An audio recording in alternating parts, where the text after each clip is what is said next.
la verdad tarda pero no falla. María Elena Bergoglio, hermana del Papa Francisco, a sus 77 años rompe el silencio. En sus últimos momentos antes de su muerte, el Papa Francisco confió un secreto, palabras que nadie más escuchó, excepto su única hermana. Hoy, María Elena Bergoglio, a sus 77 años, finalmente rompe su silencio. Después de años manteniéndose lejos de los focos mediáticos, está a punto de revelar una verdad impactante y triste que cambiará para siempre la forma en que vemos el pontificado de su hermano. Una perspectiva única de quien acompañó de cerca toda la trayectoria de su hermano, desde la infancia en Argentina hasta los pasillos del Vaticano. ¿Qué dijo Francisco en sus últimos momentos? ¿Qué verdad impactante y triste será revelada hoy? Una historia que promete remover los cimientos de lo que el mundo conoce sobre uno de los papas más influyentes de la historia moderna. María Elena guarda secretos que fueron susurrados en la intimidad de los momentos finales. Secretos que atravesaron décadas de amor fraternal, de complicidad, de una relación que va mucho más allá de lo que el mundo jamás imaginó. Su mirada, cargada de recuerdos, guarda la memoria de Jorge Bergoglio antes de ser Francisco. Conoce sus dudas, sus luchas internas, sus momentos de mayor fragilidad y fortaleza. Sabe de los sacrificios que su hermano hizo por su fe, por su vocación. Hoy, María Elena se prepara para romper el silencio que ha mantenido durante años. Un silencio construido de amor, de respeto, pero también de un profundo deseo de verdad. Una verdad que no busca manchar, sino comprender. Una verdad que humaniza. El mundo espera. Los medios están atentos. La Iglesia contiene la respiración. ¿Qué revelaciones serán hechas? ¿Qué secretos saldrán a la luz? Solo María Elena lo sabe. Una historia que promete cambiar para siempre nuestra comprensión sobre Francisco. Un testimonio directo de quien lo conoció como nadie más. Una revelación que nadie quiere perderse. En las calles de Buenos Aires, específicamente en el modesto barrio de Flores, comenzó la historia de una familia que un día estaría en los ojos del mundo. Corría el año 1936 cuando Jorge Mario Bergoglio llegó al mundo el 17 de diciembre, hijo de inmigrantes que buscaban una vida mejor lejos de la opresión europea. Su padre, Mario José Bergoglio, había dejado Italia en 1929, huyendo del régimen fascista de Benito Mussolini. Como muchos italianos de la época, eligió Argentina como refugio y oportunidad de comenzar de nuevo. Allí conoció a Regina María Sibori, una joven de ascendencia italiana, pero nacida en suelo argentino. La pareja formó una familia unida por valores simples y una fe inquebrantable. Vivíamos con muy poco, pero nunca nos faltó lo esencial, recuerda María Elena, la hermana mayor de Jorge. La familia creció rápidamente, con 5 hijos en total, María Elena, la primogénita, luego vino Óscar, seguido por Marta, Jorge futuro Papa Francisco y finalmente Alberto, el menor. Mario, el patriarca, trabajaba como contador en una compañía ferroviaria. El salario no era abundante, pero permitía mantener a la familia con dignidad. Regina se dedicaba íntegramente al hogar y a la educación de los hijos, transmitiendo valores de honestidad, trabajo arduo y devoción católica. Las mañanas en la casa de los Bergoglio comenzaban temprano. Los niños ayudaban en las tareas domésticas antes de ir a la escuela. Jorge, desde pequeño, mostraba una personalidad reflexiva y atenta. Él siempre fue observador, callado, pero cuando hablaba, todos paraban para escuchar, cuenta Marta, su hermana que durante décadas se mantuvo distante de los reflectores. La mesa familiar era simple. Platos tradicionales italianos preparados por Regina reunían a todos para las comidas, momentos sagrados de convivencia familiar. Allí se discutían los acontecimientos del día, se compartían preocupaciones y se celebraban pequeñas victorias. Los domingos se dedicaban a la misa y después a reuniones familiares, a veces con tíos y primos que también habían inmigrado a Argentina. Estas ocasiones fortalecían los lazos no solo familiares, sino culturales, manteniendo vivas las tradiciones italianas en tierra extranjera. Nuestra infancia estuvo marcada por la simplicidad y el trabajo, pero también por mucho amor, recuerda María Elena, ahora con 77 años, que finalmente decidió compartir memorias guardadas por tanto tiempo. Los juegos en la calle, los estudios en la mesa de la cocina bajo la supervisión de la madre, los consejos firmes del padre, Todo esto formó el carácter de los niños Bergoglio. Jorge, en particular, desarrolló una sensibilidad hacia los más necesitados que más tarde definiría su sacerdocio. La Argentina de aquellos años pasaba por transformaciones políticas y sociales que no escapaban a las conversaciones familiares. Mario, con su experiencia de vida bajo el fascismo, enseñaba a sus hijos el valor de la libertad y la justicia social. Mientras los niños crecían, nadie podría imaginar que el pequeño Jorge, de habla suave y mirada penetrante, un día se convertiría en una de las figuras más influyentes del mundo. Ni siquiera sus hermanos, que ahora, después de décadas, comienzan a revelar historias nunca antes contadas sobre la infancia que compartieron. En el barrio de Flores, Jorge Bergoglio se destacaba entre sus hermanos por su temperamento tranquilo y contemplativo. Mientras otros niños corrían sin parar por las calles polvorientas, él a menudo se detenía a observar, a escuchar, a analizar lo que sucedía a su alrededor. Esta naturaleza reflexiva no le impedía, sin embargo, ejercer una silenciosa pero efectiva influencia sobre sus hermanos.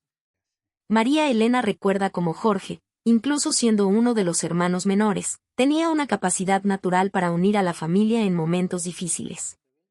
Cuando surgían discusiones infantiles, era él quien encontraba soluciones que satisfacían a todos.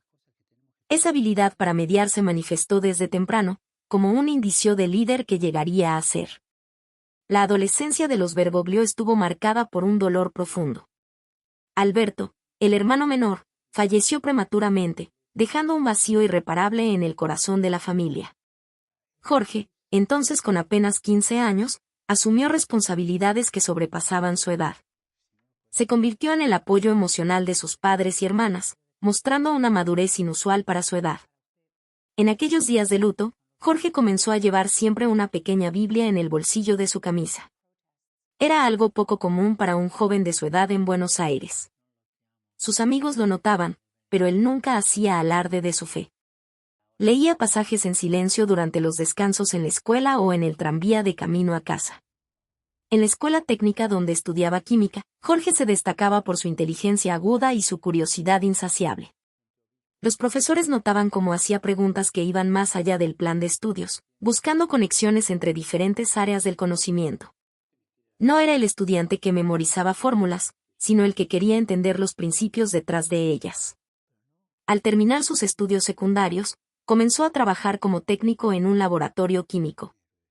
El trabajo era minucioso y requería precisión, características que se alineaban perfectamente con su personalidad metódica.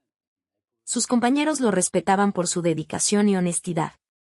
Pero la vida de Jorge no era solo estudios y trabajo. Como muchos argentinos, sentía pasión por el fútbol. Era un ferviente seguidor del San Lorenzo de Almagro, equipo del que nunca dejó de hablar con entusiasmo. Los domingos, después de la misa, a veces se permitía ir al estadio con amigos o escuchar los partidos por la radio. Esta combinación de intereses aparentemente dispares, ciencia y religión, química y teología, fútbol y oración, formaba parte de su personalidad compleja. Jorge no veía contradicciones donde otros las encontraban. Para él, el mundo material que estudiaba en el laboratorio y el espiritual que exploraba en sus lecturas religiosas eran parte de una misma realidad. Marta recuerda a su hermano en aquellos años como un joven serio pero no sombrío. Sabía reír y disfrutar de momentos simples, como compartir un mate en familia o charlar sobre las jugadas de su equipo favorito. A los 21 años, mientras caminaba hacia la estación de tren una mañana de primavera, Jorge experimentó lo que más tarde describiría como un momento decisivo. Algo cambió en su interior, una certeza se instaló en su corazón. Ese día, en lugar de dirigirse al laboratorio, entró en una iglesia y permaneció allí largo tiempo. Cuando salió, su camino había tomado una dirección inesperada que sorprendería a toda su familia.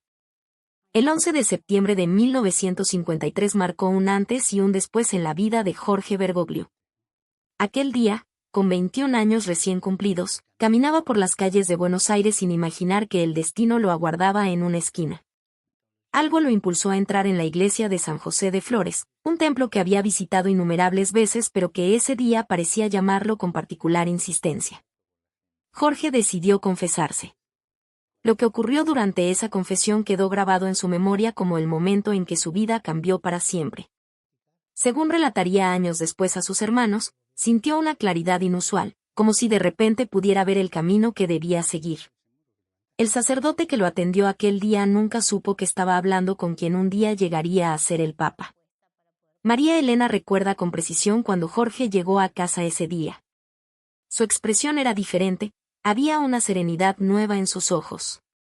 Durante las semanas siguientes, Jorge comenzó a visitar iglesias con mayor frecuencia, a leer textos teológicos y a conversar con sacerdotes.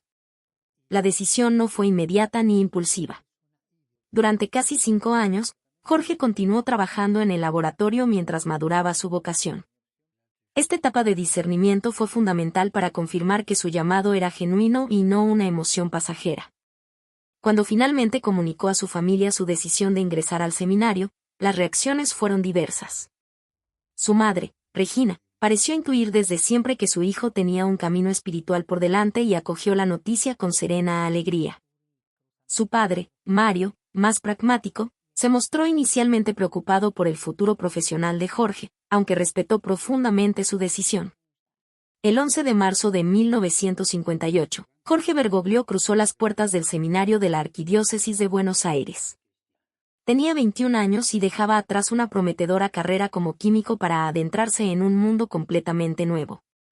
Sin embargo, nunca cortó los lazos con su familia.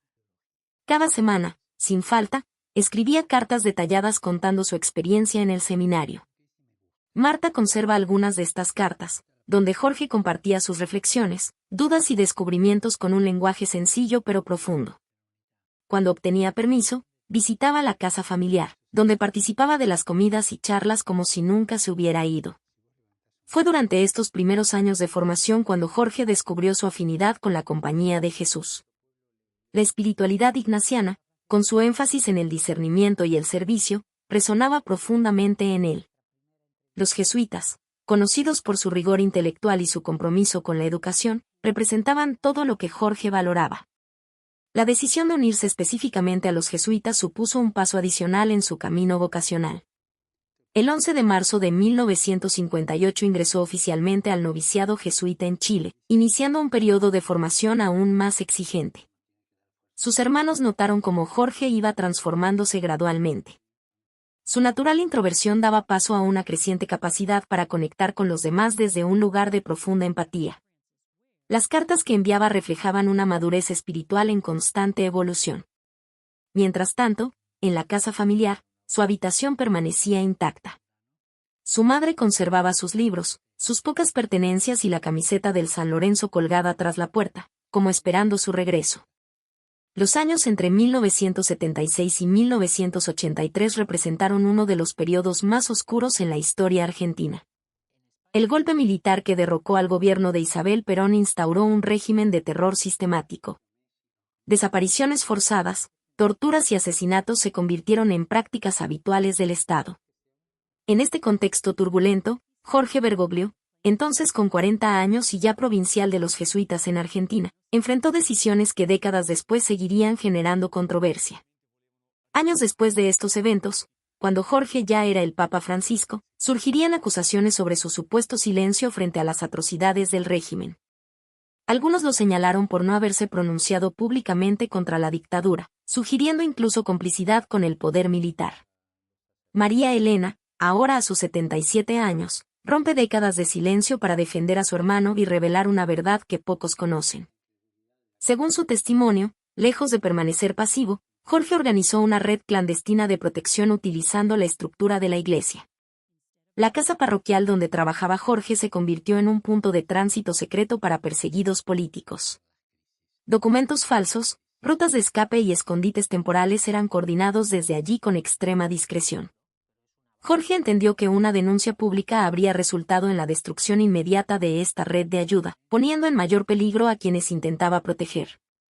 El caso más conocido, aunque poco divulgado durante años, fue la liberación de 2 sacerdotes jesuitas, Orlando Llorio y Francisco Jalix, secuestrados por las fuerzas militares. Durante 5 meses, Jorge utilizó todos sus contactos disponibles para lograr su liberación. Según revela María Elena, su hermano llegó a reunirse personalmente con altos mandos militares, poniendo en riesgo su propia seguridad para negociar la libertad de sus compañeros. Los riesgos personales que Jorge enfrentó durante este periodo fueron constantes. Las llamadas telefónicas con amenazas a altas horas de la noche, la vigilancia evidente de personas sospechosas alrededor de la casa jesuita, y el conocimiento de que su nombre había sido mencionado en reuniones de la Junta Militar como posible objetivo, eran parte de su realidad cotidiana. Este periodo resultó particularmente doloroso para Jorge por las divisiones dentro de la propia Iglesia. Mientras algunos eclesiásticos mantenían estrechas relaciones con el régimen militar, otros denunciaban abiertamente las violaciones a los derechos humanos, creando fracturas internas que dificultaban cualquier acción coordinada. María Elena recuerda las escasas visitas de su hermano durante aquellos años. Lo notaba extremadamente delgado, con ojeras pronunciadas y una tensión constante que intentaba disimular. En la intimidad familiar, Jorge compartía muy poco sobre sus actividades, consciente de que cualquier información podría poner en peligro tanto a su familia como a quienes protegía. La estrategia de resistencia silenciosa adoptada por Jorge reflejaba su convicción de que, en situaciones extremas, salvar vidas debía primar sobre los gestos simbólicos. Esta postura pragmática, incomprendida por algunos, permitió que muchas personas pudieran escapar de la persecución cuando las denuncias públicas resultaban ineficaces y potencialmente contraproducentes. El final de la dictadura en 1983 no significó el fin de las consecuencias de este periodo en la vida de Jorge Bergoglio. Las sombras de aquellos años lo acompañarían durante décadas, hasta llegar incluso al Vaticano. El 13 de marzo de 2013 comenzó como un día común para María Elena Bergoglio. A sus 65 años, seguía su rutina habitual en su modesto apartamento de Buenos Aires. La televisión encendida mostraba imágenes en directo desde Roma, donde el cónclave para elegir al sucesor de Benedicto XVI estaba en curso. Su hermano Jorge, entonces cardenal, había viajado a Roma para participar en la elección, como había hecho en 2005. Cuando el humo blanco apareció sobre la Capilla Sistina, María Elena se sentó frente al televisor con la tranquilidad de quien espera una noticia importante pero ajena a su vida personal. Los minutos pasaban y la expectación crecía en la plaza de San Pedro, repleta de fieles aguardando conocer el nombre del nuevo pontífice. La frase del cardenal protodiácono resonó en el silencio de su sala: Habemus Papam. Giorgio Marium Bergoglio. El mundo se detuvo para María Elena. Su hermano, el mismo Jorge que había jugado con ella en las calles de Flores, que había compartido la mesa familiar durante tantos años, era ahora el Papa Francisco, líder espiritual de más de 1.000 millones de católicos en todo el mundo. El teléfono comenzó a sonar sin parar. Vecinos tocaban a su puerta. Periodistas se agolpaban en la entrada de su edificio. La vida tranquila y discreta que siempre había llevado se transformó en cuestión de minutos. El apellido Bergoglio, hasta entonces conocido solo en círculos limitados, se convertía en parte de la historia mundial. Los sentimientos contradictorios invadieron a María Elena, una profunda alegría por el reconocimiento a las cualidades y entrega de su hermano, mezclada con la certeza de que la distancia entre ellos, ya considerable desde su ingreso al sacerdocio, se volvería ahora infranqueable. 3 meses después de la elección, María Elena viajó por primera vez al Vaticano. El reencuentro con Jorge, ahora Papa Francisco, estuvo marcado por una emotiva mezcla de familiaridad y protocolo. El hombre que la recibió vestía de blanco y era tratado con extraordinaria reverencia por todos, pero sus gestos, su mirada y su forma de hablar eran inconfundiblemente los de su hermano. Durante esa primera visita, María Elena pudo constatar la magnitud del cambio en la vida cotidiana de Jorge. Su habitación en la Casa Santa Marta, aunque sencilla comparada con los aposentos papales tradicionales, representaba un contraste absoluto con la vida austera que siempre había llevado. Las audiencias constantes, los compromisos diplomáticos y la atención mundial a cada una de sus palabras habían transformado radicalmente su rutina. Sin embargo, lo que más impresionó a María Elena fue comprobar cómo, pese a la transformación externa, la esencia de Jorge permanecía intacta. Los valores familiares inculcados por sus padres, la preocupación por los más vulnerables, la austeridad personal y el sentido del humor sutil que siempre lo había caracterizado seguían presentes en el Papa Francisco. Durante las conversaciones privadas mantenidas en aquella visita, Jorge compartió con su hermana tanto las alegrías como los pesares de su nueva responsabilidad. La confianza entre hermanos permanecía inalterable, creando un espacio de normalidad en medio de circunstancias extraordinarias. María Elena regresó a Buenos Aires con la certeza de que, aunque el mundo ahora conociera a su hermano como el Papa Francisco, para ella seguiría siendo simplemente Jorge, el hermano que nunca dejó de ser fiel a sus raíces. En la noche del 13 de marzo de 2013, el mundo observaba atónito el humo blanco que se elevaba de la chimenea de la Capilla Sixtina. Momentos después, el cardenal argentino Jorge Mario Bergoglio era presentado a la humanidad como el nuevo líder de la Iglesia Católica, Papa Francisco. La elección del nombre fue el primer gesto sorprendente de su pontificado. Nunca antes un papa había elegido el nombre Francisco, un tributo directo a San Francisco de Asís, el santo que representaba la simplicidad, la pobreza y el amor incondicional por los más necesitados. San Francisco de Asís era conocido por su desprendimiento material, por cuidar de los pobres y por su profunda conexión con la naturaleza. Su vida había sido un testimonio radical de amor, desprendimiento y compasión. Al elegir ese nombre, Bergoglio señalaba un cambio profundo en la forma en que la Iglesia se presentaría al mundo. No te olvides de los pobres, parecía ser el lema silencioso detrás de esa elección. Era como si el nuevo Papa llevara consigo un compromiso público de transformar la Iglesia, acercándola a las personas más simples y marginadas. Los primeros momentos de su pontificado ya revelaban esa inspiración. Luego de ser elegido, se negó a usar los ornamentos tradicionales y pomposos. Pidió que las personas rezaran por él antes de que él las bendijera, invirtiendo simbólicamente la jerarquía eclesiástica tradicional. La elección del nombre Francisco no era solo simbólica. Representaba un programa completo de pontificado. Significaba un retorno a los orígenes del cristianismo, un movimiento de renovación que valoraba la esencia del Evangelio, amor, simplicidad y servicio a los más vulnerables. Su trayectoria como Jorge Mario Bergoglio, aún en Argentina, ya indicaba ese camino. Como jesuita y arzobispo de Buenos Aires, era conocido por su proximidad con las comunidades pobres, por vivir de forma simple y por defender los derechos de los más necesitados. El nombre elegido materializaba ese espíritu franciscano en acciones concretas. En palabras del propio Papa, se trataba de construir una iglesia pobre para los pobres. No era solo un eslogan, sino un compromiso real de transformación. La estampa internacional rápidamente percibió la profundidad de esa elección. Comentaristas, teólogos y periodistas analizaban cada gesto, cada palabra del nuevo Papa, buscando comprender el significado de aquella elección histórica. Para muchos, era el inicio de una nueva era. Una iglesia más humana, más cercana a las personas, menos preocupada por el poder y más comprometida con el verdadero sentido del Evangelio. El nombre Francisco portaba en sí una promesa de renovación, de esperanza. Y así, en aquella noche de marzo, el mundo conocía no solo a un nuevo Papa, sino a una nueva forma de ser iglesia.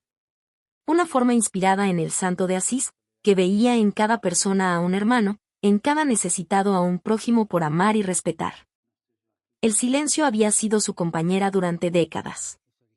María Elena Bergoglio, a sus 77 años, decidió que era hora de romper la discreción que la caracterizaba. Su propósito era claro, defender el legado de su hermano, Jorge Mario Bergoglio, hoy conocido como Papa Francisco. Contra acusaciones que manchaban su reputación durante los años más oscuros de la dictadura militar argentina. La decisión de hablar no fue tomada a la ligera. Cada palabra sería un testimonio cuidadosamente elegido, un intento de esclarecer la verdad sobre un periodo traumático de la historia argentina. Ella sabía que sus revelaciones podían cambiar la percepción pública sobre lo que realmente sucedió entre 1976 y 1983, durante el periodo más brutal del régimen militar. En entrevistas exclusivas, María Elena comenzó a develar historias que habían permanecido ocultas durante años. Habló sobre momentos en que su hermano arriesgó su propia vida para proteger a personas perseguidas por el régimen. No eran simples rumores o especulaciones, sino hechos concretos que demostraban el verdadero carácter de Jorge Mario Bergoglio. Reveló acciones clandestinas que pocos conocían. En una época de terror y persecución, su hermano se había convertido en un canal secreto de esperanza para muchos.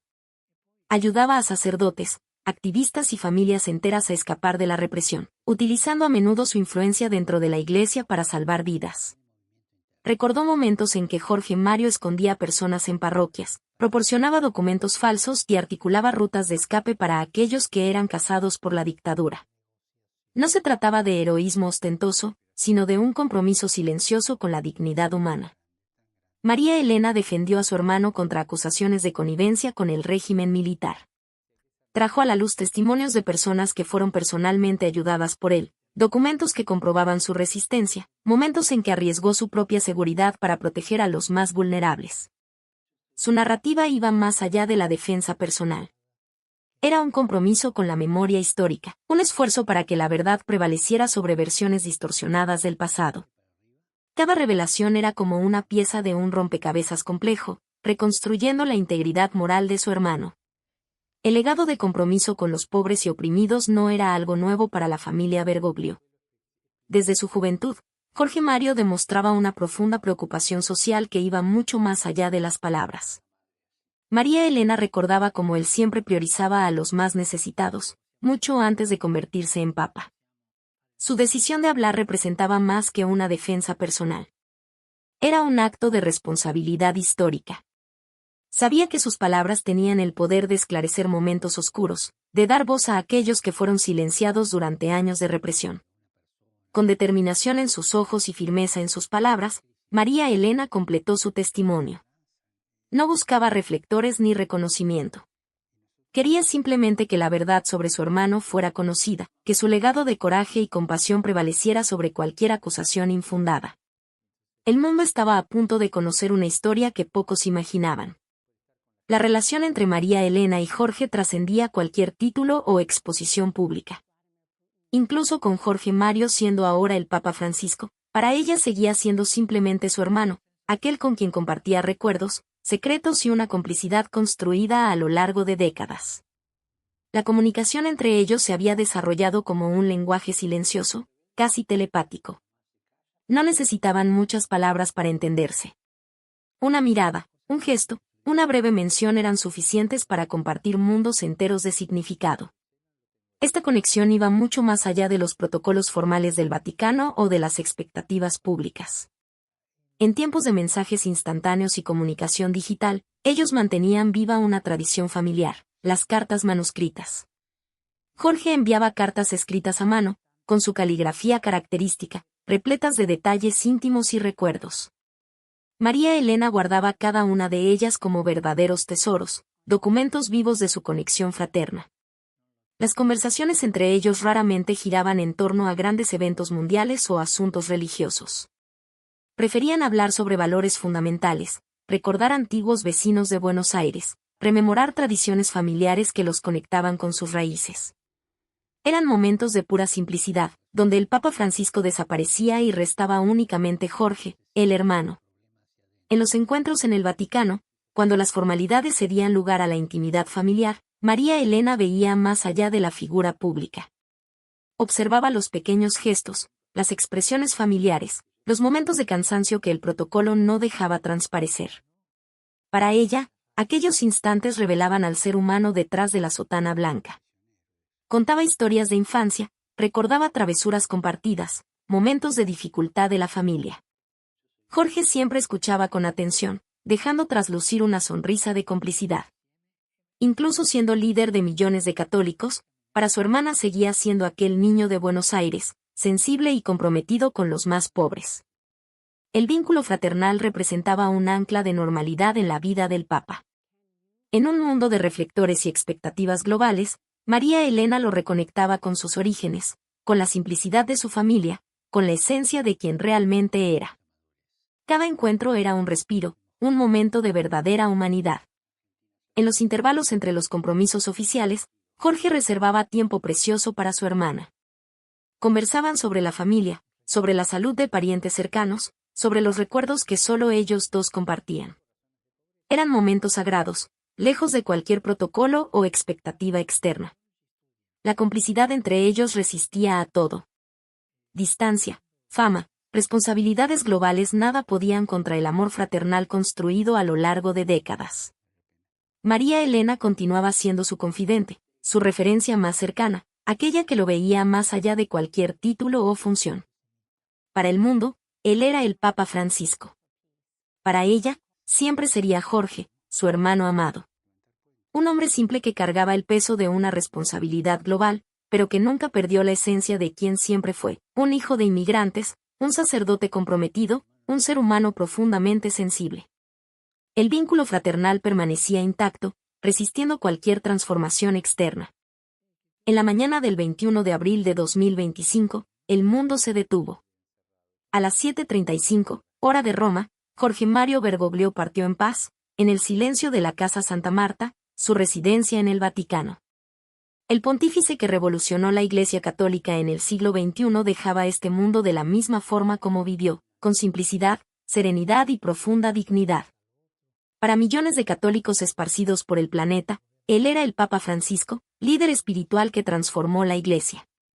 Pero para mí, María Elena, siempre sería Jorge, mi hermano, aquel que creció conmigo en el barrio de Flores, en Buenos Aires. Aquel niño de ojos compasivos, de sonrisa discreta, que llevaba en sí una vocación singular de servir a los más necesitados. Los últimos días habían sido de una tranquilidad casi celestial. Jorge estaba sereno, como si ya estuviera en diálogo íntimo con el misterio que se aproximaba. Conversábamos sobre recuerdos de infancia, sobre nuestra familia de inmigrantes, sobre los valores que nos moldearon. Él sostenía mi mano con la misma ternura de cuando éramos niños. Los médicos habían intentado tratamientos, cuidados, oraciones. Pero Jorge siempre fue un hombre de profunda aceptación. No temía a la muerte, la veía como un pasaje, un encuentro esperado. Sus últimas palabras para mí fueron de paz, de amor, de gratitud por la vida compartida. Recordé todos los momentos que construimos juntos. Las dificultades de la familia, los desafíos de Buenos Aires, su vocación religiosa que fue mucho más allá de cualquier título. Jorge siempre fue mayor que Papa, más grande que cualquier función. Era, antes de todo, un ser humano comprometido con la dignidad del prójimo. La noticia se extendió rápidamente. Primero en Roma, después en el mundo. Líderes religiosos, jefes de Estado, personas comunes. Todos sentían que algo significativo había partido. No solo un papa, sino un hombre que reimaginó el papel de la Iglesia en el mundo contemporáneo. Recordé los momentos en que él me contaba de sus planes, de su sueño de construir una iglesia más cercana a las personas, más humana, menos burocrática. Cada gesto suyo había sido una declaración de principios. Cada palabra, una invitación a la compasión. En la Casa Santa Marta, donde vivió de forma simple durante todo su pontificado, Jorge partió como vivió. Sin pompa, sin dramatización. Con la misma serenidad que caracterizó su vida religiosa y su ministerio pastoral. Un hombre que eligió el camino del amor en tiempos de indiferencia. Para el mundo, él era una figura histórica. Para mí, seguía siendo aquel hermano que me protegió, que me enseñó valores, que me hizo entender el verdadero significado de amor al prójimo. Un hombre que nació en una familia de inmigrantes y llegó a liderar la mayor institución religiosa del planeta. Jorge partió. Pero su esencia, su legado, permanecerán. En la memoria de la Iglesia, en la historia del mundo, y especialmente en el corazón de su hermana, que lo amó incondicionalmente. Todo comenzó en febrero, cuando los primeros signos de debilidad se hicieron evidentes. Jorge fue internado en el Hospital Gemelli con un cuadro de neumonía bilateral, una condición que desafiaba su ya fragilizada salud. Para muchos, aquella internación parecía el inicio de un momento crítico en su vida. Los 37 días de hospitalización fueron un periodo de profunda prueba. Los médicos luchaban para estabilizar su cuadro clínico, alternando tratamientos y monitoreando cada respiración. Jorge, sin embargo, mantenía una serenidad impresionante. Incluso en los momentos más difíciles, su espíritu permanecía inquebrantable, lleno de una fuerza que iba mucho más allá de lo físico. El día 23 de marzo, recibió el alta hospitalaria. Volvió a la Casa Santa Marta, su residencia en el Vaticano, con la salud aún muy comprometida. Pero nada lo impediría de continuar su misión. Incluso debilitado, Jorge mantuvo su rutina de oraciones y compromisos, demostrando una fuerza espiritual que impresionaba a todos a su alrededor. Lo observaba con el corazón apretado. Mi hermano, que siempre había sido tan fuerte y activo, ahora luchaba contra cada respiración. Pero su determinación era mayor que cualquier limitación física. Continuaba recibiendo personas, firmando documentos, orando. Su dedicación no conocía límites. Los médicos recomendaban reposo absoluto. Jorge sonreía, agradecía los cuidados, pero seguía su propio camino. Su fe era su mayor medicamento. Cada movimiento, cada palabra, cada gesto era un testimonio de esperanza. No se veía como un papa enfermo, sino como un siervo comprometido con su misión. Recordaba nuestra infancia en Buenos Aires, como siempre había sido una persona resiliente. Aquella misma fuerza que lo llevó de las calles de un barrio simple al comando de la mayor institución religiosa del mundo ahora lo sostenía en esos momentos difíciles. Los encuentros en la Casa Santa Marta eran conmovedores. Incluso con dificultad para respirar, Jorge continuaba atento a los detalles. Se interesaba por la vida de las personas, por las historias que le contaban. Su compasión no disminuía, por el contrario, parecía intensificarse con la proximidad del final. Su equipo médico estaba impresionado. ¿Cómo alguien podía mantener tal lucidez y dedicación frente a un cuadro clínico tan complejo? Pero para quienes lo conocían bien, esa era solo la esencia de Jorge. Un hombre que siempre puso al prójimo antes que a sí mismo. Las visitas se volvieron más raras, pero no menos significativas. Cada encuentro era un regalo, cada conversación un momento de profunda conexión espiritual. Jorge sabía que su jornada terrenal se aproximaba al final, pero no demostraba miedo. Su fe lo llenaba de una paz que trascendía cualquier comprensión humana. En los últimos días, su respiración se hacía cada vez más difícil. Pero su espíritu permanecía luminoso, sereno. Continuaba siendo el Jorge de siempre, simple, compasivo, completamente dedicado a su misión de amor y cuidado con los más necesitados. El domingo de Pascua de 2025 sería diferente de todos los demás. En la mañana del 20 de abril, Jorge Mario Bergoglio hizo lo que sería su último gesto público, un momento que quedaría grabado para siempre en la memoria de millones de fieles alrededor del mundo. La Basílica de San Pedro estaba repleta. Miles de personas esperaban ansiosamente la tradicional bendición Urbi et Orbi, momento solemne en que el Papa saluda a la ciudad de Roma y al mundo. Pero esta vez, algo era diferente. La expectativa se mezclaba con una sensación de despedida. Jorge apareció en el balcón, sentado en una silla de ruedas. Su presencia era al mismo tiempo frágil y poderosa. Los años de dedicación, las luchas recientes, todo parecía condensado en aquel momento único. Su rostro, marcado por la enfermedad, irradiaba una paz que iba más allá de cualquier sufrimiento físico. Con la voz temblorosa, pero firme, pronunció palabras simples que resonarían en millones de corazones: queridos hermanos y hermanas, feliz Pascua.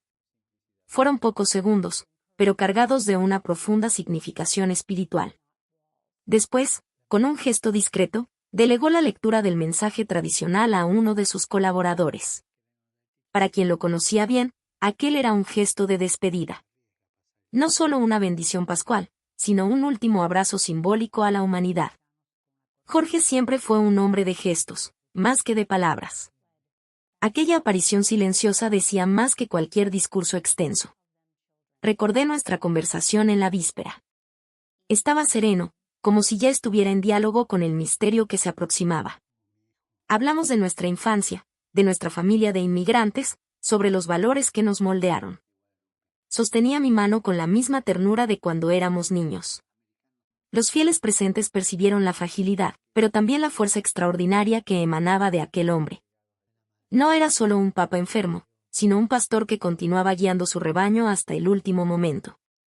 Su presencia era un testimonio de esperanza, de fe que supera cualquier limitación física. La bendición duró pocos minutos. Pero cada segundo estaba cargado de una energía especial. Jorge parecía querer dejar en cada rostro, en cada corazón, un último vestigio de su misión. Amor, compasión, simplicidad, valores que marcaron toda su trayectoria. Cuando se retiró, tras la breve aparición, se sabía que algo especial había sucedido. No era solo una bendición pascual. Era un momento de profunda comunión espiritual, un adiós silencioso y conmovedor de un hombre que dedicó su vida a servir. Para el mundo, fue la última bendición de un papa. Para mí, era Jorge, mi hermano, cumpliendo hasta el final su misión de amor y esperanza. La noticia se propagó como un reguero de pólvora por el mundo. En la mañana helada de Roma, el camarlengo, cardenal Kevin Farrell, vestido con sus tradicionales ropas negras, anunció oficialmente el fallecimiento del Papa Francisco. Su voz, quebrantada por la emoción, resonó por los pasillos del Vaticano y por las plazas de las grandes ciudades. Su santidad ha entregado su alma al Señor, declaró el cardenal, su expresión revelando el peso de la pérdida. Francisco no era solo un líder religioso, sino un hombre que había transformado la imagen de la Iglesia Católica en los últimos años. Su sencillez, su compromiso con los pobres y su mensaje de esperanza tocaron millones de corazones alrededor del globo. La Plaza de San Pedro, normalmente un espacio de celebración y fe, se transformó en un mar de lágrimas y oraciones. Miles de fieles se reunieron, vestidos de negro, sosteniendo velas y rosarios. Rostros de todas las edades, nacionalidades y orígenes se mezclaban en una demostración única de respeto y amor. Líderes mundiales comenzaron a enviar mensajes de condolencias. El presidente de Estados Unidos destacó el papel de Francisco como un símbolo de paz y reconciliación. La canciller de Alemania lo describió como una voz de razón en tiempos de conflicto. Líderes religiosos de diferentes credos también rindieron homenajes, reconociendo su extraordinaria capacidad de diálogo interreligioso. Las redes sociales se inundaron de mensajes. Hashtags en diversos idiomas homenajeaban al pontífice. Jóvenes y ancianos compartían recuerdos de momentos significativos de su pontificado. Recordaban su defensa de los migrantes, su llamado a la justicia social y su valentía para enfrentar temas difíciles dentro y fuera de la Iglesia. En Buenos Aires, su ciudad natal, la gente se reunía en vigilia. Francisco siempre había mantenido una conexión profunda con sus raíces, algo que lo diferenciaba de muchos líderes religiosos. Incluso siendo papa, nunca olvidó de dónde venía, manteniendo su característica sencillez. Los medios internacionales dedicaban extensas coberturas. Documentales, reportajes especiales y análisis buscaban capturar la esencia de quien fue considerado uno de los papas más influyentes de la historia moderna. Su trayectoria, desde los suburbios de Buenos Aires hasta los pasillos del Vaticano, parecía un guión de transformación y esperanza. Mientras el mundo lloraba, una historia aún más profunda estaba a punto de ser revelada. María Elena, su hermana, guardaba secretos que pocos conocían. A sus 77 años, estaba a punto de romper el silencio, prometiendo revelar verdades que cambiarían completamente la comprensión sobre la vida de Francisco. El primer capítulo de una historia extraordinaria apenas comenzaba. El mundo esperaba, en una mezcla de curiosidad y respeto, lo que sería revelado. El último deseo de Jorge Bergoglio, conocido mundialmente como Papa Francisco, hacía eco de su vida entera, simplicidad. Incluso en su despedida final, quería permanecer fiel a los principios que guiaron su pontificado. Ninguna pompa, ninguna grandiosidad, solo la esencia de su misión de servir. La elección del lugar de su sepultura revelaba mucho sobre el hombre que fue. La Basílica de Santa María la Mayor, una de las iglesias más importantes de Roma, sería su lugar de descanso eterno. Pero no en el altar principal, no en una tumba suntuosa. Francisco sería sepultado en una pequeña capilla lateral, cerca de la imagen de la Virgen Salus Populi Romani, Nuestra Señora Salud del pueblo romano. Esta imagen no era simplemente una estatua para Francisco. Era un símbolo profundo de su conexión espiritual y de su amor por el pueblo. Desde sus primeros días como papa, había mostrado una devoción especial a esta representación de la Virgen María. Su proximidad física en el momento final sería un último testimonio de su fe y de su compromiso con las personas simples. Los preparativos para el funeral reflejaban su personalidad. Nada de ornamentos extravagantes, nada de rituales elaborados. Cada detalle sería pensado con la misma simplicidad que marcó su vida. Los funcionarios del Vaticano trabajaban siguiendo sus instrucciones precisas, garantizando que sus últimos deseos fueran respetados íntegramente. Periodistas y especialistas en historia religiosa ya comenzaban a analizar el significado de aquel momento. Un papa que elegía ser enterrado lejos del tradicional panteón papal, prefiriendo estar cerca de una imagen que representaba al pueblo, decía mucho sobre su misión. Francisco siempre fue un líder diferente, más preocupado por las personas que por las instituciones. La noticia de su lugar de sepultura rápidamente se extendió por el mundo. Fieles de todos los continentes comentaban sobre la elección, viendo en ella otro ejemplo de la humildad que lo caracterizó. No era solo un gesto simbólico, sino una declaración final de sus valores. Su hermana, María Elena, observaba todo desde lejos. Ella conocía mejor que nadie la esencia de Jorge. Sabía de los secretos que había mantenido guardados durante años, secretos que pronto el mundo conocería.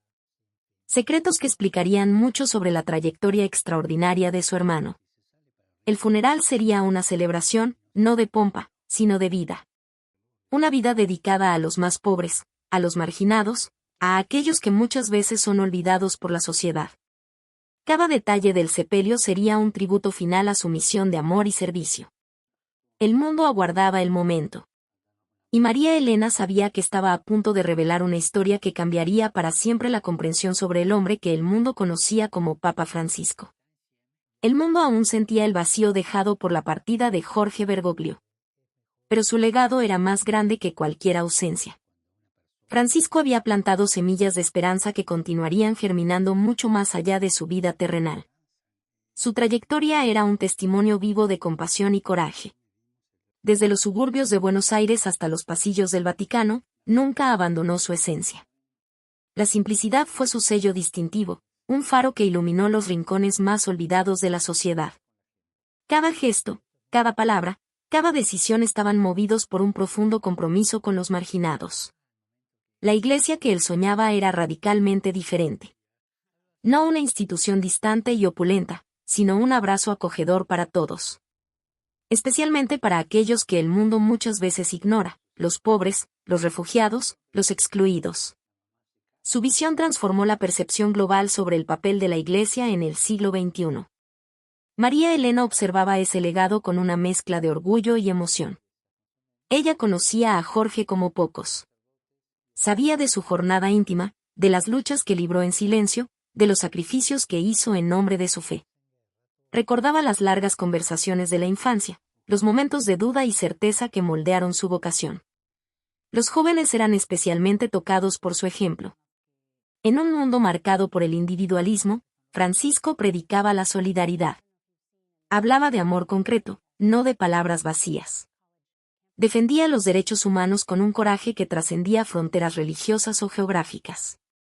Sus encíclicas, especialmente Laudato Si, sobre el cuidado de la casa común, revolucionaron el pensamiento sobre ecología y justicia social. Él conectó fe, medio ambiente y dignidad humana de una forma nunca antes vista. Un papa que hablaba sobre calentamiento global, desigualdad económica y paz entre los pueblos. Para María Elena, él seguía vivo.